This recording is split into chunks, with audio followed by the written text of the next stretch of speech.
Hello, good morning, my buntag. For today's video ay siyempre mga maring, may kumbira na naman. Atak naman kita doon mga maring. Let's go! Dito daw sila pupunta mga maring, kaya sundan na natin sila kung saan sila pupunta. At mabuti na lang wala pang masyadong tao dumarating maring.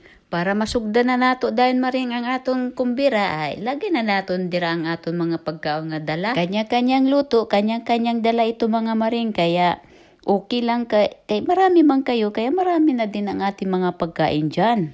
Wala na naman ang aton nga diet nito mga maring. Maduling na lang sining aton mata mga maring kung ano ang ating gustong unahin nga kakainin. Sa sobrang dami ng pipilian mga maring, hindi mo na alam kung ano ang uunahin mo dyan nga kakainin. Pero isa-isahin lang natin lang maring, dahan-dahan lang tayo no. Kasi siyempre, mabigatan naman ang ating katawan. Ay nako Lord, nandyan na naman ang ating mga figure. Ang body figure ba? Ang body figure ating halagaan mga maring. Kaya nandyan na mga sakit ba? Kay mga tiguang na ba punta? Ang sakit, layo sa sakit.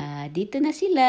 Kampay na daw, kampay. Ay sa totoo lang ba mga maring, nag-celebrate lang kami yung birthday at saka congratulations ang mga leader namin sa aming nga trabahuan. Kasi kay kani sila nga mga Hapon, mga buutan man pud na sila mga maring sa mga Pilipina. Dito sa Japan ba, kung may negosyo ka tapos isalig mo lang sa ibang tao, okay lang mga maring. Ang tag-iya sang negosyo mga maring, musalig yun sa ilaha mga maring, kay mga loyal manggod na sila god. Kay ang sa isip nila habang buhay sila dyan, sila maghanap buhay at mapasa pa nila sa generation to generation. Ang importante hindi malulugi ang negosyo at saka may hanap buhay sila. Hindi kagaya ba sa Pilipinas, ay nako, hindi na ko mag-comment sa Pilipinas kung may negosyo ka nga tapos i-anonymous sa ibang tao. Iwan lang, wala pa akong nakikita o wala pa akong naririnig nga talagang loyal siya sa iya nga amo.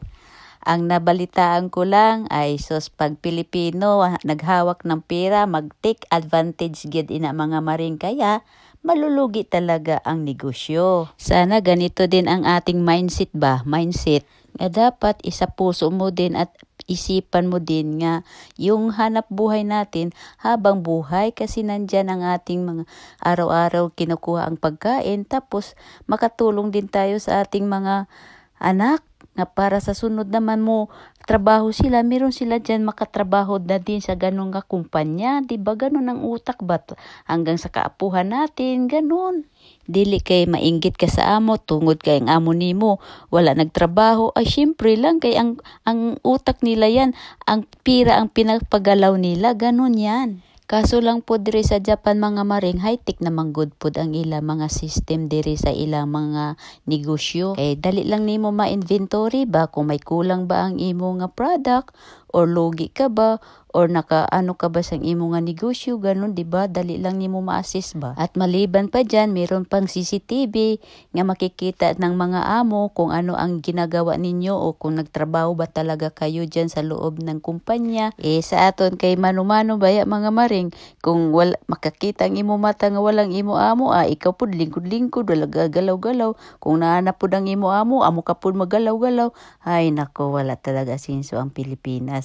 Sa totoo lang. At ito naman ang bishi ko. Hataw na hataw ang bishi ko. Tingnan mo parang hindi lang yan pagod sa trabaho. Kita mo lang ang kakulitan. Enjoy na enjoy kasi paminsan-minsan lang daw ito, sabi niya. Kaya sulitin na daw. Bahala, malayo pa ang uwian niya. Basta makalas trip na lang siya sa train, okay na daw yan.